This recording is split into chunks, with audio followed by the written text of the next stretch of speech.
नमस्कार, मी ॲस्ट्रो स्मिता गिरी. आज आपण कालसर्प योगातील सिरीजमध्ये पद्मयोग कालसर्प योगाबद्दलची माहिती मिळवणार आहोत. पद्मयोग कालसर्प योगामध्ये पंचमामध्ये राहू इथे आपण सर दोराबजी टाटा यांची कुंडली पाहणार आहोत. सर दोराबजी टाटांची कुंडली तुमच्या समोर आहेच, तुम्ही ती पाहू शकता. पंचमामध्ये राहू आहे आणि लाभामध्ये केतू आहे आणि त्याच्यामध्ये सगळे ग्रह आहेत. पहा, आता पंचम हे क्रिएटिव्हिटी, शिक्षण, उच्च शिक्षण, ध्येयपूर्ती या सगळ्यासाठी त्याचा उपयोग केला जातो किंवा कल्पनाशक्ती, त्याच्यासाठी असणारी चिकाटी, हे सगळं आपण पंचमायावरनं बघतो. त्याचप्रमाणे लाभावरून आपण आपल्याला कुंडलीमध्ये ज्या ज्या कार्यामुळे जे यश मिळणार आहे किंवा लाभ होणार आहेत हे पाहतो. आता या राहूमुळे, पंचमातल्या राहूनी भाग्यावर, लाभावर आणि लग्नावर दृष्टी टाकली.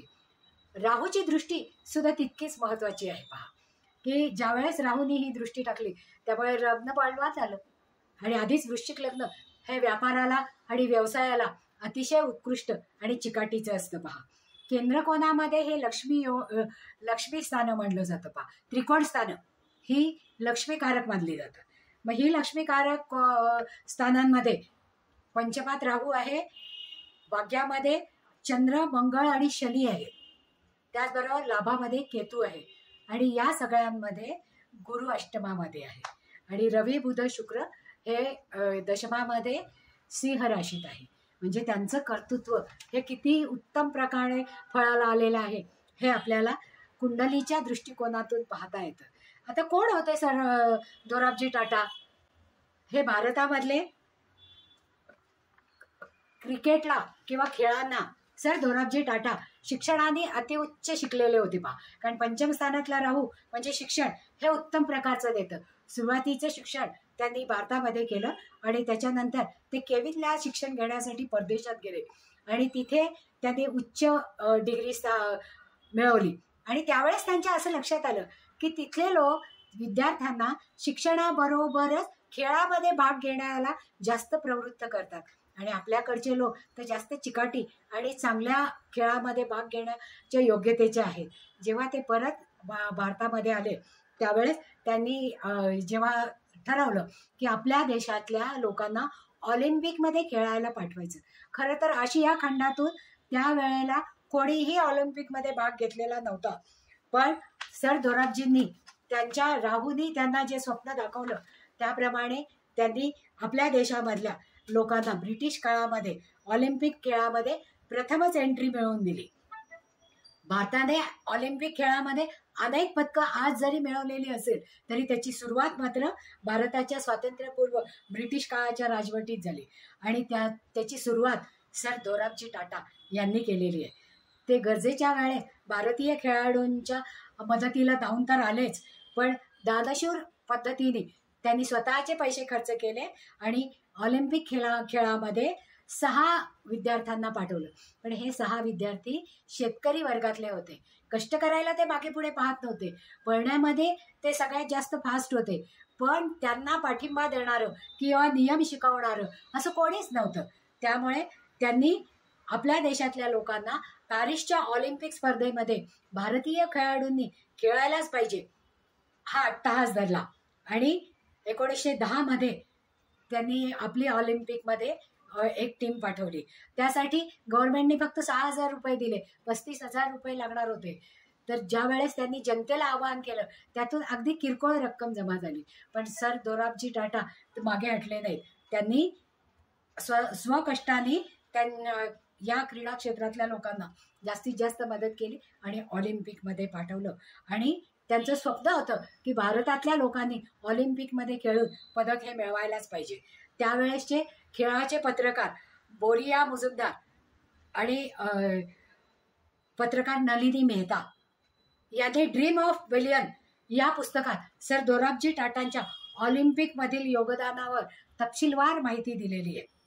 जरी त्यांचा जन्म मुंबईमध्ये झाला तरी मुंबई विद्यापीठामध्ये सेंट झेवियर कॉलेजमध्ये त्यांनी उच्च शिक्षण घेतल्यानंतर ट्रेनिंग द्यायला सुरुवात केली आणि त्या सगळ्या ट्रेनिंगचा खर्च त्यांनी स्वतः विद्यार्थ्यांचा उचलला होता. आणि ॲथलेटिक्स संघटना त्याचबरोबर आता नेमबाजीमध्ये पण आपल्याला आपल्याकडच्या खेळाडूंना जास्तीत जास्त प्रोत्साहन देऊन त्यांनी पदकं मिळवलेली आहेत. म्हणजे सौरभजी टाटांच्या ऑलिम्पिकमधील योगदानावर तपशीलवार माहिती दिलेली आहे. जरी त्यांचा जन्म मुंबईमध्ये झाला तरी मुंबई विद्यापीठामध्ये सेंट झेवियर कॉलेजमध्ये त्यांनी उच्च शिक्षण घेतल्यानंतर ट्रेनिंग द्यायला सुरुवात केली आणि त्या सगळ्या ट्रेनिंगचा खर्च त्यांनी स्वतः विद्यार्थ्यांचा उचलला होता. आणि ॲथलेटिक्स संघटना त्याचबरोबर आता नेमबाजीमध्ये पण आपल्याला आपल्याकडच्या खेळाडूंना जास्तीत जास्त प्रोत्साहन देऊन त्यांनी पदकं मिळवलेली आहेत. म्हणजे स्वखर्चाने ऑलिम्पिकचा दरवाजा भारतीयांसाठी खुला करणारे सर दोराबजी हे पहिले होते. व्यायामशाळेमध्ये आयोजित केलेल्या खेळांना त्यांनी ऑलिम्पिकमध्ये स्थान मिळवून दिलं. टाटांनी स्पर्धेला हे जे प्रमुख विद्यार्थी पाठवले त्यावेळेस ॲटवर्प ऑलिम्पिकमध्ये भारताच्या खेळाडूंना पाठवण्यासाठी भारताच्या सहभागासाठी त्यांनी जास्तीत जास्त प्रयत्न केला. आणि जेव्हा त्यांच्या पत्रिकेप्रमाणे लाभातल्या केतूनी त्यांना मिळालेला पैसा हा जास्तीत जास्त आपल्या देशातल्या लोकांसाठी खर्च करणं गरजेचं आहे. कारण कार्यस्थानामध्ये किंवा कर्मस्थानामध्ये रवी, बुध आणि शुक्र म्हणजे जो काही पैसा त्यांनी मिळवलेला होता तो त्यांनी त्या निवडलेल्या खेळाडूंवर खर्च केला आणि प्रसिद्धी त्यांना मिळवून दिली. त्याचबरोबर ते पहिले होते की ऑलिम्पिकमध्ये आशिया खंडातल्या सगळ्यात पहिल्या लोकांना एंट्री देणारे. त्याचप्रमाणे चंद्र, मंगळ आणि शनी हे भाग्यामध्ये होते, त्यामुळे त्यांच्या आईने तर त्यांना पाठिंबा दिलेलाच होता. पण मंगळाने कर्तृत्वाला झळाळी आणून दिली. म्हणजे पूर्णस्थानातल्या लक्ष्मी स्थानांनी त्यांना जास्तीत जास्त उंच भरारी देण्यासाठी आणि केवळ आपणच नाही तर आपल्या देशासाठी त्यांनी जास्तीत जास्त खर्च केला आणि आपल्याला जो लाभ मिळाला तो लाभ त्यांनी भारतीय खेळाडूंना मिळवून दिला. आणि आज ऑलिम्पिकमध्ये नुसतंच क्रिकेट नाहीये तर त्याच्याबरोबर इतरही खेळांमध्ये आपले खेळाडू हे जास्तीत जास्त बक्षिसं मिळवत आहेत. त्याचं श्रेय खरं तर सर दोराबजी टाटा यांनाच जातं. आणि अशासारखी माहिती आपल्याला असायलाच पाहिजे. म्हणजे पद्मकाल योगा असून सुद्धा त्यांनी हा पॉझिटिव्हली घेतला आणि त्याच्यातून जास्तीत जास्त उन्नती देशाची आणि स्वतःच्या उन्नतीबरोबर देशाची आणि देशातल्या अगदी कष्टकरी वर्गातले जे विद्यार्थी होते त्यांना पुढे आणण्यासाठी केलं. भाग्याने अर्थात त्यांना साथ दिलीच, त्याच्यामुळे ते सहज शक्य झालं. तर असा हा पॉझिटिव्ह असलेला पद्मकाल सर्पयोग आवडला असेल तर लाईक करा, सबस्क्राईबही करा आणि तुमच्या सगळ्या मित्रमैत्रिणींपर्यंत ही माहिती पोचवा की ज्यांना मोटिवेशन मिळेल की नुसतंच कालसर्पयोग आहे म्हणून भीतीने घाबरून जायचं काहीच कारण नाही. त्यातून मिळणारं यशही ते इतक्याच उच्च प्रतीचं असू शकतं की जे दिगंत कीर्तीचं होऊन त्यांचं नाव कायम राहिलेलं आहे. आणि ऑलिम्पिकच्या अवॉर्डची सुरुवात झाल्यावर सर दोराबजी टाटा यांचं नाव घेतल्याशिवाय पूर्णत्व हे येतच नाही. धन्यवाद.